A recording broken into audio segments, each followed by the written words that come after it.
vamos a continuar con este matetes del libro de Filemón. Ya hemos dicho que el libro de Filemón es un libro sumamente breve, ¿verdad? Pero tiene mucha enjundia, es decir, que hay muchos temas para poder tratar, ¿verdad? Y ya he repartido acá a los hermanos acá una información que luego vamos a estar viendo, y vamos a pasar un vídeo que es como de 7 minutos, y ustedes van a tener también la oportunidad, espero, ¿verdad?, de poder verlo a través del Facebook Live, ¿no? Vamos entonces a repasar, ¿verdad? Como siempre, me gusta ver dónde nos quedamos, qué hicimos, etcétera. La semana pasada estuvimos leyendo, ¿verdad? Ya al final le he cogido toda la epístola de Pablo a Filemón, y nos dimos cuenta de varias cosas interesantísimas, ¿verdad?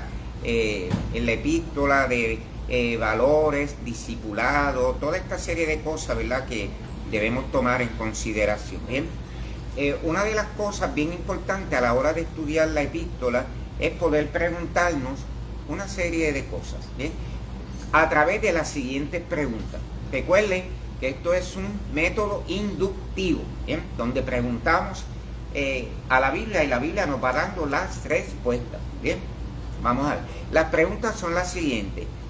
La pregunta ¿quién?, ¿cuándo?, ¿a quién?, ¿de dónde? Fíjense que son preguntas que nos podemos hacer. Otra pregunta que podemos hacer no es ¿por qué?, ¿no? ¿Por qué? Esas preguntas se las vamos a hacer al texto completo de Filemón. Por ejemplo, un ejemplo, ¿quién escribió la epístola? Bien, esa sería una de las preguntas. ¿Quién escribió la epístola? Por cierto, la lanzo de una vez, y a ustedes también que están allá, les formulo la pregunta. Bien, ¿quién escribió la epístola? Pablo, muy bien. ¿Menciona algún colaborador Pablo allí? Timoteo, ¿verdad? Menciona también a Timoteo. Timoteo era un colaborador, o era un predicador itinerante. Timoteo estaba en la etapa incipiente de predicar, y por eso Pablo también le escribe una epístola o una carta a Timoteo para ayudarle, ¿verdad?, a desarrollar las funciones ministeriales o pastorales. Bien, otra pregunta que pudiéramos formular con cuándo sería ¿cuándo fue escrita? Cuando hablamos de cuándo fue escrita, estamos hablando de ambiente, ¿verdad? Estamos hablando de época, ¿verdad?, en que transcurrió. Vamos a ver si alguien recuerda. ¿Recuerda cuando mencionamos la iglesia de Colosas? Que mencionamos que es escrita más aproximadamente, ¿verdad?, para el tiempo de la iglesia de los colosenses, o la iglesia que estaba establecida allí, porque precisamente estaba como líder Filemón, ¿verdad? Filemón. Ahora, ¿cuándo? Más o menos. Esto es una aproximación. 63. Muy bien. Para eso del año 60, 62, 63 aproximadamente, ¿verdad? Para ese año. Obviamente después de Cristo. Bien. Ya fíjese que allí tiene dos preguntas. Ok. Otra pregunta que pudiéramos formular. ¿Dónde fue escrita? En la cárcel. En Roma también, así mismo. Mire las dos contestaciones que han dado, que va a la par. En la cárcel y en Roma. Y efectivamente, dentro de las entrañas del imperio romano, ¿verdad? Pablo estaba encarcelado allí, ¿verdad? Muy bien, desde Roma, y Pablo está encarcelado, y claro, se habla de la visita, ¿verdad?, también de Timoteo, ¿verdad? Timoteo como gran colaborador de Pablo. Otra de las cosas que pudiéramos preguntarnos es cuál, ¿verdad? Por ejemplo, ¿cuál es el trasfondo histórico de la epístola? Bien, fíjense que para entender cualquier tipo de escrito, sea literario, científico, hay que saber el trasfondo. Y yo creo que le dedicamos una clase, no sé si recuerda, al tema de la esclavitud, al tema de la esclavitud. ¿Y qué dijimos de la esclavitud? Vamos a ver. ¿Qué mencionamos, entre otras cosas? Le voy a decir una de ellas. Por ejemplo, 1/3 de la población romana eran esclavos. Sí, 1/3, exacto, como 1/3 de la población romana eran esclavos, y eso es bastante. si tomamos en consideración también que además de ese tercio de la población, había gente que eran médicos, tenían distintas profesiones y también eran esclavos. Jimena. Yo tengo un dato por ahí de que aproximadamente 60 millones eran esclavos. Ay, santo. 60 millones de personas en esa época. Sí, eso es muchísimo, ¿verdad? Muchísimo. Si entonces nos da a entender que había gente de todas las clases sociales, ¿verdad? No era meramente de una clase en particular, de todas las clases sociales, ¿verdad? Entonces, lo que entrañaba el asunto de la esclavitud, ¿qué habíamos dicho? Realmente la Biblia está a favor de la esclavitud. Vamos a, y lo podemos hablar históricamente y a través de la epístola de Pablo. Vamos a ver, ¿quién dijo por acá, por allá? Vamos a ver. Cualquiera. ¿Me dieron? No, muy bien. Vamos a ver. Desde el Antiguo Testamento ya se decía que en los mandamientos que Dios le da a Moisés habla de que había que tratar bien a sus siervos. Incluso había un año que donde se liberaban a los esclavos y les daba mucha oportunidad para que ellos fueran libres. Entonces yo creo que fue el pueblo de Israel desde el principio el que mejor trató a sus esclavos de toda la historia. ¿Quién? El pueblo de Israel. El pueblo de Israel. Luego entonces estaba como normalizada en esa época todavía para el Imperio Romano que existieran esclavos. Y tener un esclavo era como tener un instrumento, ellos lo consideraban como un instrumento. Era un instrumento para ellos. Una herramienta. Era una herramienta, muy bien. Los esclavos eran meramente herramientas que cumplían una función dentro de esa sociedad. Ahora, fíjense que habíamos hablado, o me atreví, no sé, hablar de la palabra del preabolicionismo, porque entonces el cristianismo contribuye a ese preabolicionismo. ¿En qué sentido? Cuando nosotros vemos la relación de este esclavo, ¿verdad? O de esta persona esclavizada, que son dos cosas, ¿verdad?, distintas, que es Onésimo, ¿qué realmente pasó? Vamos a ver, a través de esa relación del amo, de Onésimo, que es el esclavizado, y de los consejos o de las sugerencias de Pablo. Ajá. Pues él huyó de la esclavitud de su amo, ¿no? Y se encontró con Pablo, que lo trataba igual que a él. Ok. Como si fuera una persona libre. Ahí está la palabra, la igualdad. ¿Qué hizo el cristianismo? Dar sentido de equidad. Hoy día que hablan tanto de equidad, ¿verdad? Realmente eso sí era equidad. Era igualdad, porque realmente ¿cómo regresaría Filemón? Onésimo, debo decir, ¿cómo regresaría a Onésimo? Mire, como si fuera una persona libre, aunque naturalmente continuaba siendo esclavizado. ¿Por qué? Porque si las relaciones del amo y la persona esclavizada cambiaban, porque realmente también Onésimo tenía que cambiar la forma ahora de ver a Filemón, porque ahora no meramente ya lo iba a ver como el amo, ¿cierto? La persona que lo esclavizaba, sino como quién, ¿cómo lo iba a ver? Como un hermano. Como un hermano en Cristo. ¿Va observando? Pues mire, si eso no es preabolicionismo, ¿cierto? Lo que pasa es que aquí sucede algo interesante, y lo han dicho pues muchos críticos e historiadores, ¿no? Si tal vez el cristianismo hubiera atacado directamente allí la esclavitud, tal vez lo que hubiera ocurrido alrededor eran desgracias, matanzas, más rebeliones, etcétera. Y el cristiano tiene que ser una persona sabia. Nuestras luchas, que no son contra carne ni sangre, tienen que ser luchas sabias, ¿bien? No todo se resuelve con una daga mora, como antes lo usaban, o con el fusil o los misiles que están usando por allá en el oriente, ¿verdad? Así que nosotros tenemos un arma poderosa que es la oración, ¿verdad? Y todos esos dones del Espíritu que nos sirven para encuadrar. Claro, eso no significa que no vamos a subrayar lo que significa injusticia. Por allá, mi hermana. Da una muestra del amor de Pablo hacia la población vulnerable en ese momento, que era un esclavo. Claro, claro. Que Pablo, ante toda perspectiva, pues, era un hombre que gozaba de toda pues tuvo todo, estudio, la parte económica, ¿verdad? Pero ahora estaba en vicisitud por causa del Evangelio, como dice él. Claro, claro. Pero eso es bueno que lo sepa mucha gente, que aún siendo cristianos son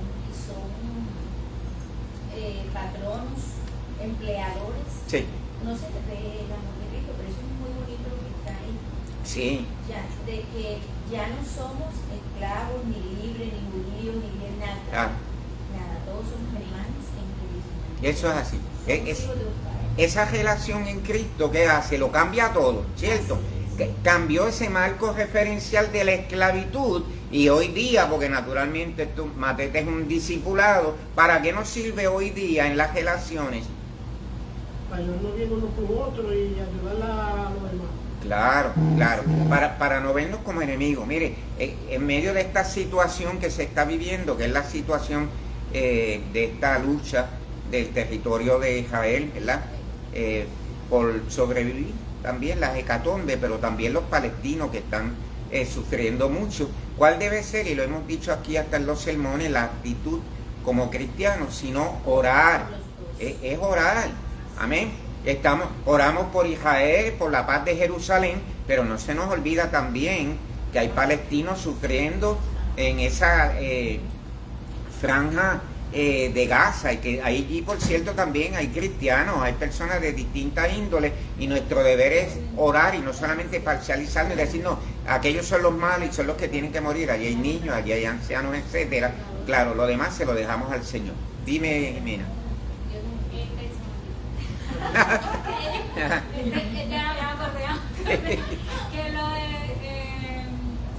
que Pablo tenía una mente adelantada, claro, porque Sí, tenía la mente de sí, Cristo. claro. Porque me acordé ahora que también en esa época eran como, usted sabe el hinduismo que tienen las castas.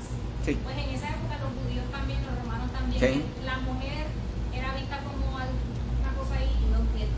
Como un objeto. Los niños no eran tan apreciados como hoy en día, los esclavos eran un instrumento, entonces había como esas cartas, ¿no?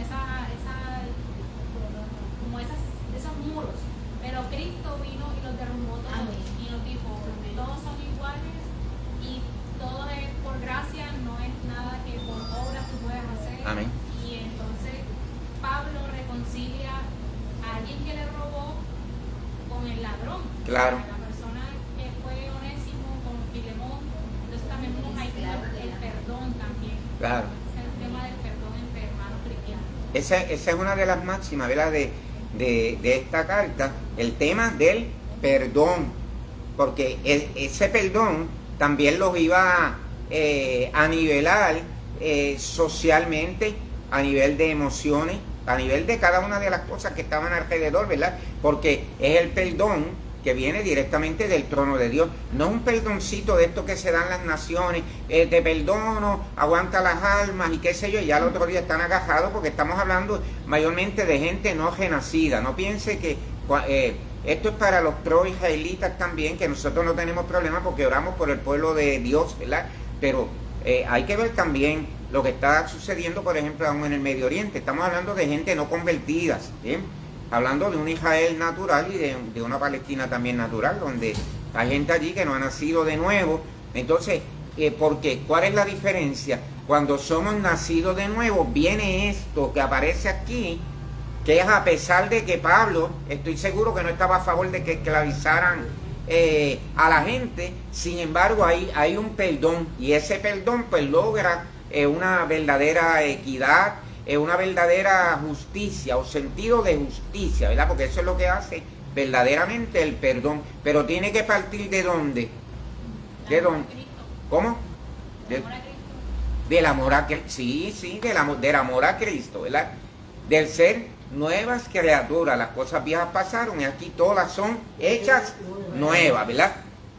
Ok, eso es con relación a todo esto. Fíjense qué interesante que esta epístola se está llevando a cabo durante el primer encarcelamiento de Pablo. Habíamos hablado también de las epístolas como la de Colosenses, las Efesios, que son epístolas filipenses, que ya lo habíamos estudiado, que son epístolas de la prisión, y que Pablo está escribiendo desde una prisión, ¿cierto?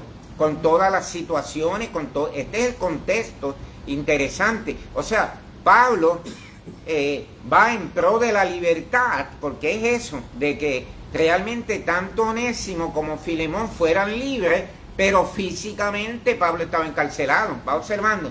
Decíamos la semana pasada que cuál es la mayor de las libertades. Bueno, la realidad es que hay mucha gente que actualmente está encarcelada y sin embargo son gente más libre emocional y espiritualmente que la gente que está en la libre comunidad, ¿verdad? Entonces yo creo que ese es uno de los grandes temas de la epístola, en que reside la verdadera libertad. Cuando Jesús dijo, conoceréis la verdad y la verdad os hará libre, ¿verdad? Y de eso realmente se trata, ¿verdad? No sé si me avisa para ver por allá. Sí, vamos a ver un corto vídeo que es de 7 minutos. Yo espero que los amigos que están allá viéndonos pues puedan verlo, ¿verdad? Vamos a tratar de enfocar hacia allá para que ellos también puedan verlo. Lo que dura es... La carta de Pablo a Filemón. Fue escrita durante una de las muchas prisiones de Pablo y es su carta más corta en el Nuevo Testamento. Pero no te dejes engañar por su tamaño. Esta es en realidad una de las cartas más explosivas que Pablo escribió. Esta es la historia de fondo para que podamos encajar los detalles que se encuentran en la carta. Filemón era un ciudadano romano acomodado de Colosas, que probablemente conoció a Pablo durante su misión en Éfeso y se convirtió en seguidor de Jesús. Después, cuando Epafras, colaborador de Pablo, empezó una comunidad de Jesús en Colosas, Filemón se convirtió en el líder de una iglesia que se reunía en su casa. Ahora, Filemón, como todos los patriarcas en el mundo romano, tenía esclavos, uno de los cuales se llamaba Onésimo, y en algún momento ambos tuvieron un serio conflicto. Onésimo le hizo mal a Filemón de alguna manera. Quizá fue un robo o quizás lo engañó. No lo sabemos exactamente. Pero después de eso, Onésimo huye. Eventualmente, Onésimo fue a ver a Pablo en prisión, probablemente para pedirle ayuda, y en el proceso se convirtió en seguidor de Jesús y luego en un amado asistente de Pablo. Así que Pablo se encuentra en una situación muy difícil y delicada al escribir esta carta. Él le pedirá a Filemón no solo que perdone a Onésimo y que lo reciba, sino que lo acepte como un hermano en el Mesías y ya no más como un esclavo. Así es como lo hace. Pablo abre con una oración, alabando primero a Filemón y agradeciendo a Dios por el amor y la fidelidad que él ha mostrado a Jesús y a su pueblo. Y luego abre camino para hacer su petición con esta frase: ruego que la comunión de tu fe llegue a ser eficaz por el conocimiento de todo lo bueno que ha operado en nosotros, guiándonos hacia el Mesías. Una palabra clave aquí es comunión, o en griego koinonía, que significa compartir o participación mutua. Es cuando dos personas o más reciben algo juntos y lo comparten, haciéndose compañeros. Pablo está diciendo que la fidelidad a Jesús significa reconocer que todos sus seguidores son compañeros iguales que comparten juntos el regalo del amor y la gracia de Dios. Y para Pablo, esta experiencia de coinonía entre los seguidores de Jesús no es solo una idea que piensas, sino que es algo que haces en tus relaciones. Lo que lleva a Pablo a su petición. Finalmente empieza a hablar de Onésimo. Él dice que Onésimo se ha vuelto el hijo de Pablo en la prisión, lo que quiere decir que Pablo guió a Onésimo para que dedique su vida y lealtad a Jesús. De manera que Pablo y Onésimo ahora son familiares en el Mesías. Él ha estado sirviendo a Pablo con fidelidad en la prisión, y aunque Pablo quiere que se quede, él sabe que este conflicto no resuelto con Filemón debe ser reconciliado si ellos dicen ser seguidores de Jesús. Lo que lleva a Pablo a su audaz petición, que Filemón reciba a Onésimo, ya no como un esclavo, sino como más que un esclavo, como un hermano amado en el Señor. Ahora, esto es mucho pedir. Bajo la ley romana, Filemón tenía todo el derecho de hacer castigar a Onésimo o meterlo en prisión. Pablo no está únicamente pidiéndole que perdone a Onésimo, sino que también reciba a su antiguo esclavo en Colosas, como una persona de igual rango social, como un miembro de su familia. Esto es mucho más que bondad, es completamente inaudito. Es liberar un esclavo y luego tratarlo como a un miembro de la familia. Va contra el status quo del orden social romano. ¿Por qué debería Filemón hacer algo así? Aquí Pablo hace un movimiento brillante. Le recuerda esa palabra clave de su oración inicial. Él dice, si me tienes, pues, por compañero, es esa palabra griega de nuevo, koinonía, acepta a Onésimo como me aceptarías a mí. Y si te ha perjudicado en alguna forma o te debe algo, cárgalo a mi cuenta. Así que en esta petición vemos en la práctica el corazón del mensaje del Evangelio de Pablo. Primero que nada se trata de la reconciliación, justo como le dijo a los corintios. En el Mesías, Dios estaba reconciliando el mundo consigo mismo, no tomándoles en cuenta a la gente sus pecados. Así que en esta situación, Pablo se está poniendo en el lugar de Jesús. Él absorberá las consecuencias del pecado de Onésimo. Él pagará el precio para que Onésimo pueda ser reconciliado con Filemón. Pero el mensaje de Pablo era sobre mucho más que una transacción legal. También se trata de koinonía. Onésimo, Filemón y Pablo son todos iguales delante de Dios. Todos comparten la misma necesidad de perdón. Así que la tierra es plana frente a la cruz, lo cual significa que Filemón y Onésimo ya no pueden relacionarse entre ellos como amo y esclavo. Son familia, son hermanos en el Mesías. O como Pablo le dijo a Filemón y a toda la iglesia de Colosas, en la nueva familia de Dios no hay griego o judío, circunciso o incircunciso, extranjeros o incivilizados, esclavos o libres, sino que el Mesías es todo en todos. Pablo concluye la carta expresando su confianza de que Filemón hará aún más de lo que Pablo le pidió y le dice que le prepare una habitación porque quiere ir a visitarlo en cuanto salga de la prisión. Y luego, con algunos saludos finales, Pablo termina la carta. La carta de Pablo a Filemón es poderosa por muchas razones. Es la única carta en donde Pablo no menciona explícitamente la muerte o resurrección de Jesús. Y esto no es un desliz. Él no necesita explicar la cruz con palabras porque la está demostrando con sus acciones. Pablo está encarnando el significado de la cruz. Él se ha convertido a sí mismo en el lugar donde Onésimo y Filemón son reconciliados con Dios y el uno con el otro. Esta carta también nos muestra que las implicaciones de las buenas nuevas acerca de Jesús son extremadamente personales y nunca privadas. El hecho de que Filemón y Onésimo ahora son hermanos en el Mesías hace su relación de amo-esclavo totalmente irrelevante. La familia del pueblo de Jesús es un lugar donde todos reciben de igual manera la gracia de Dios. Es una nueva clase de sociedad o una nueva humanidad como la llamó en las cartas a los colosenses, donde el valor y el estatus social de las personas no se define por su raza, género o clase social o económica. En el Mesías hay simplemente nuevos humanos, que son compañeros en igualdad y quienes juntos comparten la misericordia sanadora de Dios a través de Jesús. Y de eso se trata la carta de Pablo a Filemón. A ver, ¿qué le pareció? El amor de Cristo, o sea, se personifica el amor de Cristo en Pablo. O sea, Pablo lo que fue un mediador. Ok, muy bien. El amor, quiso que ellos buscaran el perdón, nos demostró que todos somos iguales. Muy bien. O sea, que aunque fuesen esclavos, ya él no se iba a sentir esclavo y el otro no se iba a sentir amo, sino él es un servidor. Muy bien. Hay una palabra que ha traído que es muy interesante, es mediador. Fíjense que es un conflicto, ¿verdad? Pablo, y hoy día hablamos mucho en las leyes, ¿verdad? Los abogados, de los mediadores de conflicto, que son básicamente los abogados o el aspecto legal para antes de llegar al tribunal poder resolver, ¿verdad? ¿Y qué hace realmente aquí Pablo? Sino mediando, ¿verdad? Ante un conflicto. ¿Y cuál es el elemento climático que usa? Sino el Evangelio, ¿verdad? El Evangelio. Ahora, aparece ahí una palabra, y para los amigos que nos están viendo allá también, que es la palabra koinonía. La palabra koinonía. ¿Cuál es el significado? La mencionaron más de una vez allí y nosotros a veces la mencionamos, ¿verdad? En nuestra relación. Armonía, comunión, ¿verdad? Esto que estamos haciendo en este momento es una koinonía, es una comunión, es una manera, ¿verdad?, de compartir la palabra, no solamente con nosotros, sino también a los amigos y hermanos que nos están viendo allá.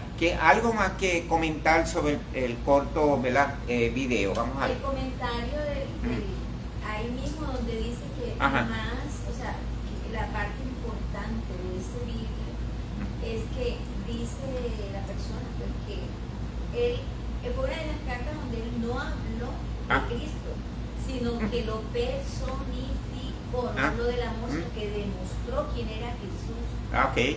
Eso es muy importante. Fíjense que Pablo regularmente en las epístolas o he estado a mencionar la segunda venida de Cristo. ¿Sabe? Que eso es muy dado en Pablo. Pero también el tema de la cruz no aparece, ni la segunda venida de Cristo y el tema de la cruz. Pero esos temas están implícitos, bien, implícitos. ¿Qué significa eso? Que no están allí, pero realmente están dados, bien. Miren, hay ocasiones en nuestra vida que podemos estar en cualquier lugar y no siempre mencionamos el nombre del Señor, ¿cierto? O tal vez pasamos por las calles y no todo el tiempo estamos diciendo a la gente, Dios te bendiga, Dios te bendiga, Dios te bendiga, Cristo te ama, y se nos sale el galillo acá, etcétera. ¿Verdad que no? Pues vamos a ser real que es así, ¿cierto? Una persona me decía una vez, no, el cristiano tiene que saludar a todo el mundo y tiene que darle una sonrisa. Yo le páralo ahí un momento, yo le digo, somos seres pensantes, seres normales, y a veces pues ahí nos da tiempo para saludar a alguien en la calle, pero usted se imagina que cada vez que me encuentro a alguien, Dios te bendiga, Dios te bendiga. O sea, cuando llego acá, ¿qué significa? Que no por mencionar, y esto va para los amigos que están allá también, no siempre por estar mencionando a Cristo, y eso es bien importante, no siempre tenemos que estar mencionando al Señor. Lo importante es saber que el Señor esté con nosotros en cada acto, en cada actitud. Pablo no menciona para nada allí la cruz, pero ¿qué es la cruz de Cristo? Sino la reconciliación con el Padre. Y realmente aquí se da una reconciliación de que ese amo entre comillas, porque nadie pertenece a nadie, pero nada, ya que usaban la palabra el amo y la persona que es esclavizada, pueden armonizar realmente sus relaciones, y eso se llama reconciliación. ¿Y cómo se logró la reconciliación? Sino a través del sacrificio de Cristo en la cruz del Calvario. Allí no hay otra. Mariano. Ahí lo que se trata ahí bien el tema, bien concentrado, es que todos tenemos que estar unidos. Claro. Eso es muy principal ahí de lo que se trata eso. Muy bien, Mariano.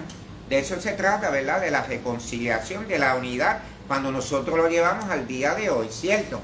Estar todos unidos y seguir hacia adelante. Eso es. Que yo puedo, digamos, mermar, disminuir las diferencias con alguien, porque déjeme decirle, yo no tengo que estar de acuerdo siempre con otra persona, ¿cierto?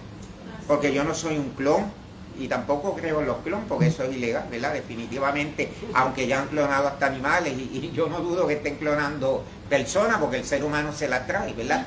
Pero no somos fotocopia de nadie, somos gente auténtica que podemos diferir, pero una cosa es diferir y otra cosa es no respetar, ¿verdad? Las ideas de los demás, y ahí también se denota el cristianismo. Este papel, como estábamos repartiendo, ¿quién no lo recibió de los que llegan? Por allá, todos. Ok, está bien. ¿Cuánto? Déjame ver cuántos me quedan. Se tienen que ver un montón, que eran 20. Mira.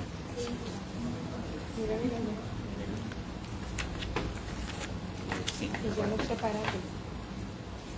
Mírala. Yo los separé, ya están. Ya están cuadrados. Está bien, pues mira para allá, dame. Vamos a ver para acá. Estamos en vivo y a todo color. Mira, ¿tú fuiste finaca hoy? ¿Cómo? ¿Tú fuiste finaca hoy? Ok, vamos a lo siguiente. Yo quiero que miren, según vayan recibiendo por allá, el papel. Hay dos papeles, uno que se llama Observación de Filemón. Vaya viendo por allí, mire, ver, según le llegue. Y Principios de Liderazgo en Filemón, que vamos a ver. ¿Tú tienes, papá? Está bien, ok. Vamos a ver primero el Principios de Liderazgo. Vamos a ver ese primero. ¿Lo tiene a mano? ¿Lo tiene a mano? Principio De liderazgo. a Filemón. Sí. Por la parte de atrás está la continuación. ¿Qué aparece primero? Fíjense que primero va a aparecer la lectura, ¿verdad? Completa de la carta de Pablo a Filemón, y luego también van a ver, naturalmente, unas observaciones con respecto a eso. Lo tienen por allí. Alguien que pueda leer en voz alta, que me pueda leer del 1 al 3, donde dice principio de liderazgo. Vamos a ver, alguien que pueda leer allí. Gloria, alto por allá. Vamos a ver. Escribe con Timoteo, Ajá. su discípulo. Timoteo seguro sabía la situación y el por qué Pablo está escribiendo la carta. Timoteo permanece callado aparentemente. Pablo como que está Discípulos. discipulando a Timoteo de una manera práctica por medio de la situación, entrenamiento. Ok, mire un principio de liderazgo. ¿Cuál es? Entrenamiento o capacitación. Mire qué interesante, porque aquí hay una realidad. Timoteo no aparece en ningún lado, por cierto, comentando, pero ¿cuál es la idea también de cuando se discipula? Que podamos, ¿qué? Observar y ¿qué? Y oír, de poder escuchar para poder aprender. Y obviamente esto va a ser un taller de capacitación para Timoteo, el líder en ciernes. Entonces la primera capacitación, muy bien, sigue leyendo. Pablo, tomando en cuenta a cada persona relacionada con Filemón, Sí. y sobre todo a la iglesia que se reúne en casa de Filemón. Muy bien. Relaciones. Muy bien. Las relaciones, mire qué interesante. Pablo, ¿verdad?, toma en cuenta a cada persona que estaba relacionada con Filemón, ¿verdad? El tema de las relaciones. ¿Por qué el tema de las relaciones? Porque somos seres sociales, ¿bien?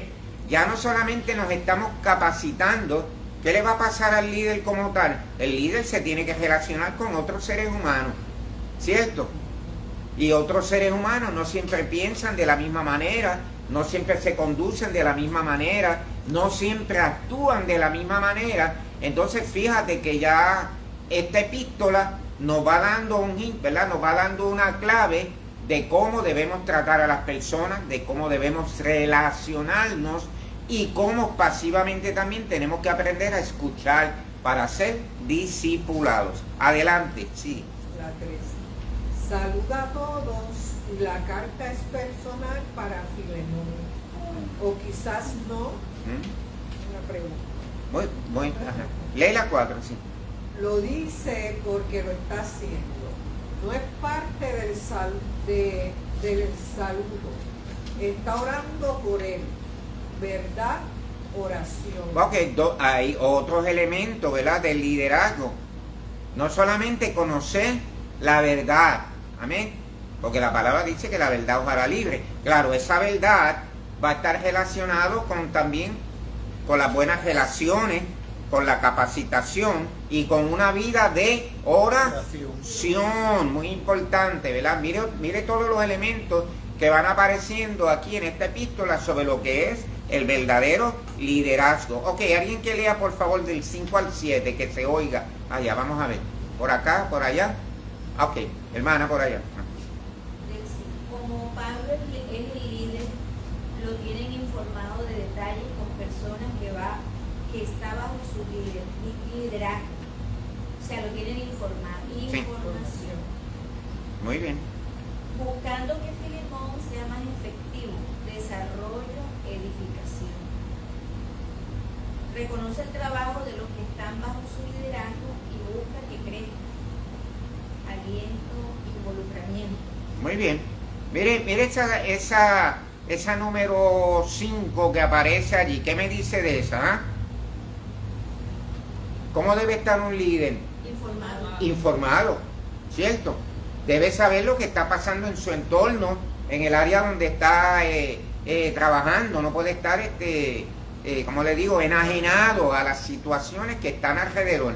Entonces va viendo que tanto la capacitación, las relaciones, el conocer la verdad, la vida de oración, el estar informado, forma parte de ese liderazgo como tal. Y mire esta número 6, ¿verdad? El desarrollo, la edificación, buscando que Filemón sea más efectivo. ¿Qué es lo que nosotros debemos procurar cuando discipulamos a otra persona? Que esa persona, donde ha sido puesta, sea capacitada, pero también sea efectiva. ¿Qué significa efectiva? Que dé resultados, ¿cierto? Cuando usted va capacitando a una persona en cualquier área, y se supone que nosotros como líderes vayamos capacitando a otras personas para que luego se vayan desarrollando y que vayamos viendo todos estos elementos que aparecen aquí. Pero ¿qué vamos a buscar? Que esa persona donde ha sido colocada sea efectiva, ¿cierto? Que dé resultado, ¿bien? Por eso es que tiene que ser capacitada, por eso tiene que tener buenas relaciones, por eso debe tener conocimiento de la verdad o de la palabra, una vida de oración. Mire todos estos elementos que son importantísimos, ¿bien? ¿Qué más? Vamos a ver. Reconoce el trabajo. ¿Cómo? Reconoce el trabajo. Reconoce el trabajo, muy bien, eso es importantísimo. Mire este aspecto de la edificación, ¿ah? La formación. Motiva. ¿Cómo? Un líder motiva. Un líder motiva. 7. Claro, y un líder tiene que tener seguidores, si no, no es líder, ¿cierto? Sí. ¿Es así o no es así? Entonces, mire todo el aspecto del carácter, que es bien importante. O sea, esto es muy importante, ¿verdad? Porque si uno... ¿Cómo es? ¿Cómo? Tiene que tener seguidores y no de Facebook. Ah, y no de Facebook, exacto. Puede tener de Facebook muchísimo, ¿verdad? Pero esos son invisibles, ¿verdad? Jackie, esos son invisibles, porque puede tener allá, ahora que Jackie, ahora que lo dice, una vez vi era como una parodia, pero estaba en Facebook, pero era verdad, aparece en una funeraria, ¿verdad? El ataúd de una persona que pues, tenía no sé cuántos seguidores, miles de seguidores, pero entonces en el funeral allí no había nadie. O sea, lo que cuestionaban era eso también, cuán efectivo fue en términos de seguidores, porque no había nadie. Esos son seguidores imaginarios, aunque siempre tenemos gente allá, ¿verdad?, que es fiel y nos sigue, pero eso, boje eso, que verdad que los queremos mucho. Pero no da resultado definitivamente, ¿verdad? Esas relaciones virtuales, ¿verdad? Esa es la realidad. Bueno, edificación y desarrollo, ¿qué es eso? ¿Qué es el desarrollo en un liderazgo? Avanzar. La persona debe ir capacitándose, debe ir madurando. Para que lo desarrolle, porque Pablo le dijo a Filemón de la reconciliación, Ajá. pero al mandarlo otra vez a la casa, eso no se quedó en bla bla. Claro. Tuvo que desarrollar eso que Pablo le dijo. Y madurar. Y madurar. Mire, hay personas que pueden tener conocimiento, pero, y no solamente en iglesia, puede ser en la política, puede ser en la cultura, en la economía.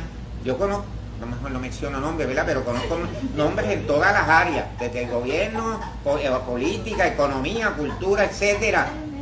Y todavía no han echado para adelante, están en el escalón primero. ¿Por qué? Por todos estos elementos que hemos mencionado aquí.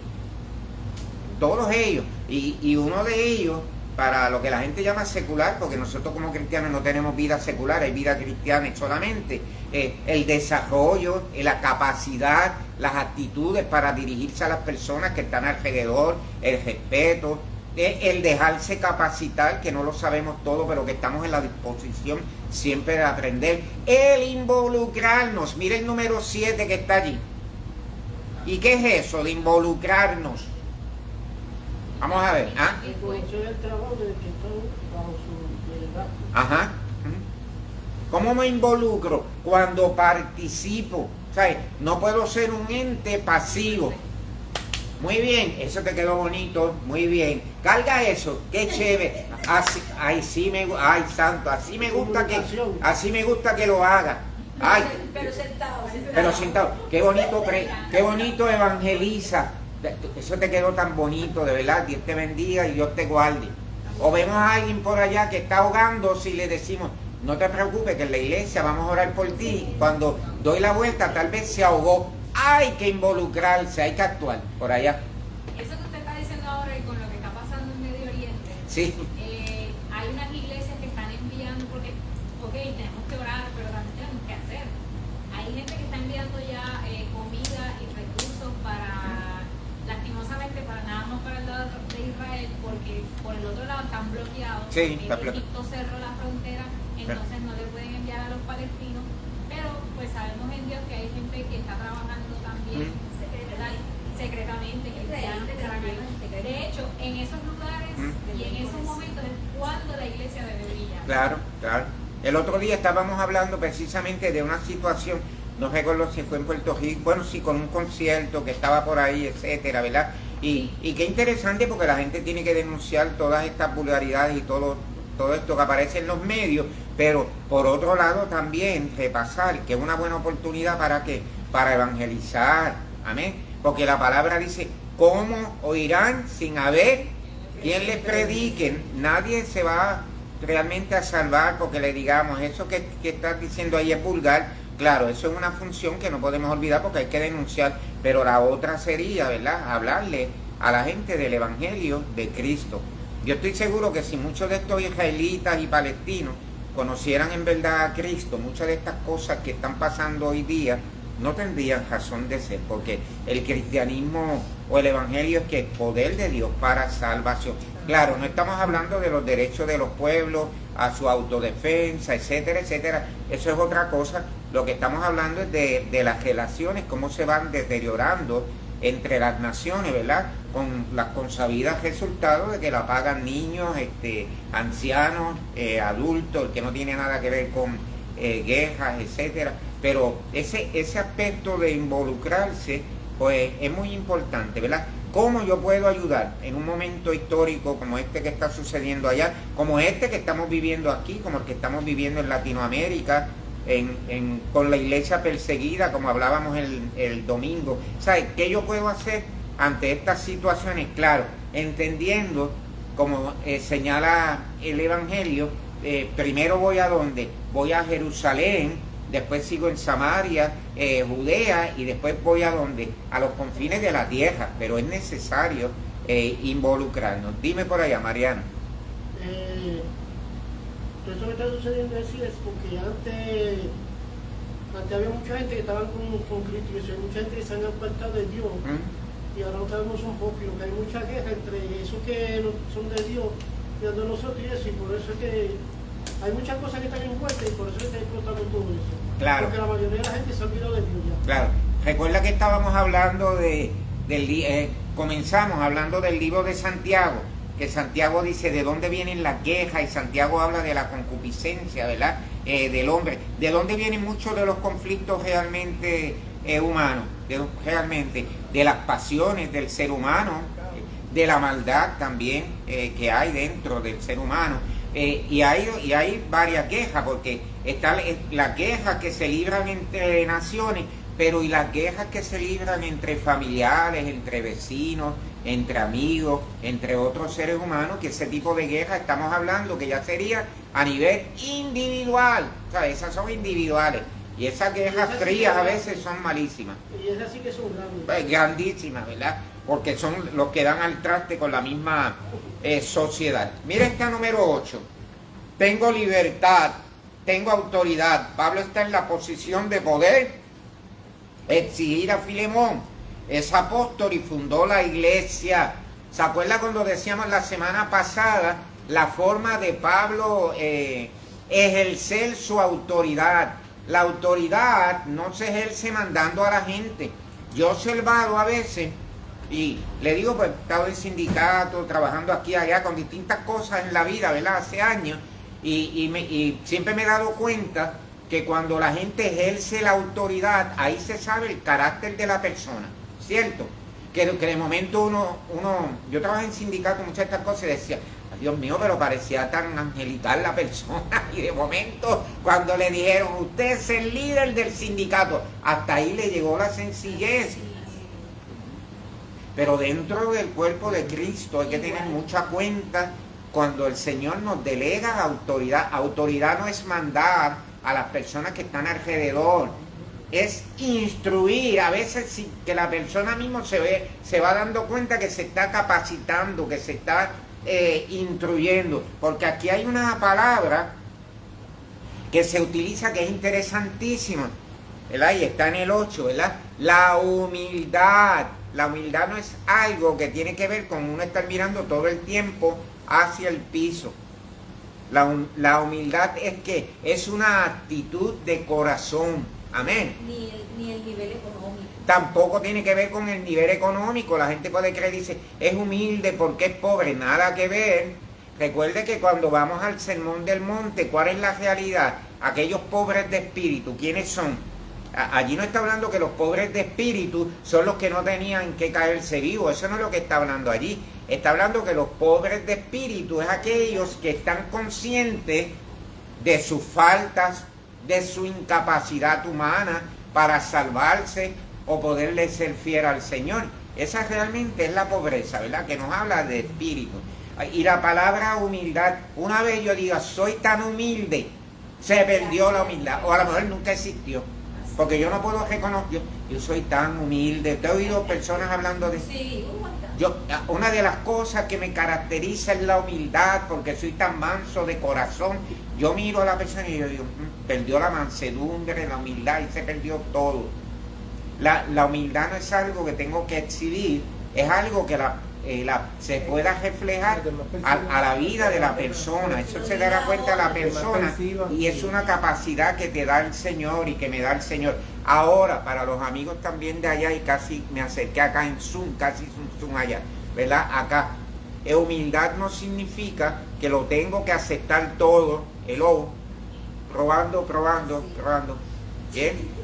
Porque la gente confunde que humilde es aquel que es como una alfombra y que todo el mundo le hace daño y dirá, amén, gracias, dame más y más me merezco. No, hay que tener realmente una entereza de carácter y un respeto por nosotros mismos. Si yo no me respeto como ser humano o tengo dignidad como ser humano, yo no puedo pedir que otro ser humano me respete. Ejemplo, cuando hay maltrato, por ejemplo, no tengo que aceptar el maltrato de la gente y decirle, por favor, maltrátame más, que es que realmente lo merezco, o algo por el estilo. Tiene que haber suficiente dignidad para en un momento dado cesar de estas cosas. Así que sí se puede ser humilde sin necesidad de caer en el asunto de víctima, ¿me entiendes? Porque a veces la víctima después va a terminar siendo victimario, ¿verdad? Y son cosas muy peligrosas. Así que, la humildad. Una pregunta, un paréntesis. Ajá. Yo también he notado que las personas humildes económicamente, algunos, no todos, se sienten que los demás están en contra de ellos porque no tienen un peso. Sí. Y se vuelven agresivos y toscos. Sí, puede pasar. Toscos, tienen como yo no sé qué será, una baja autoestima o qué, porque piensan que la humildad, hablando en un tecito, está ligado a su carácter, no sé, entonces se sienten como amenazados y todos los momentos son personas grotescas, claro, son toscas, porque a mí nadie me va a venir porque yo no tengo, a mí nadie me va a venir porque se vuelven groseros. Claro, porque hay cosas que tienen que ver con el asunto del carácter. Mire, escuche, hay gente que no tiene un centavo y usted ve que pueden ser gente chévere, gente digna, gente que tiene un buen sentido de la sociedad, pero también puede pasar que pueda haber gente pobre, ahora estoy hablando económicamente, que sean prepotentes, que sean orgullosos, etcétera. Mire, hay ricos que son pobres, mire a ver si me siguen, hay ricos que son pobres y hay pobres que son ricos. Mire, ¿me entendió el asunto? Puede ser que alguien tenga pobreza económica, puede ser que tenga dignidad, etcétera, etcétera, pero puede pasar que siendo pobre sea una persona arrogante, sea una persona prepotente. Puede haber un rico que tenga un sentido de humildad y ser dadivoso, o puede haber un rico que camina también con los codos, como los pobres también a veces caminan. ¿Cómo? Y hay ricos que son tan ricos que solamente tienen dinero. Me estaba acordando de Facundo Cabral, ¿verdad?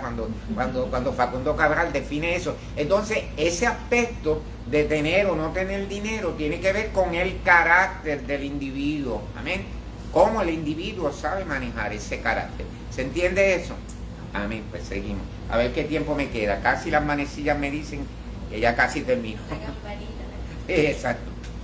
Pero no usa su autoridad, sino juega por amor, además de la amistad que tienen. Anciano y ahora preso por Cristo, en eso basa su ruego. Desde aquí comienza el ruego por amor hasta el versículo 21.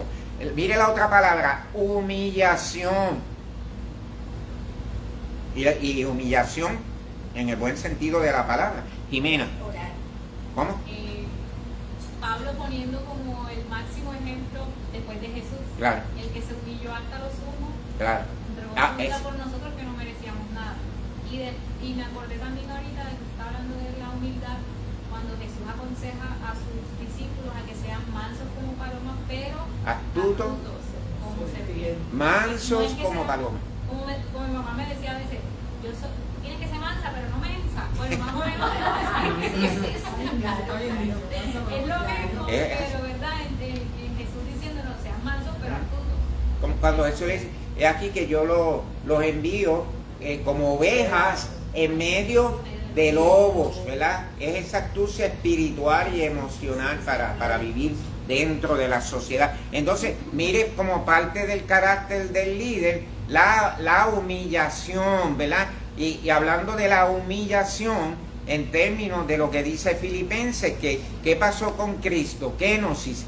Filipenses dice que Cristo se hizo obediente hasta muerte y muerte de cruz. Y luego, ¿verdad? Por lo cual se le dio un nombre, que sobre todo un nombre, etcétera, etcétera. En ese aspecto de la abnegación, de la humillación.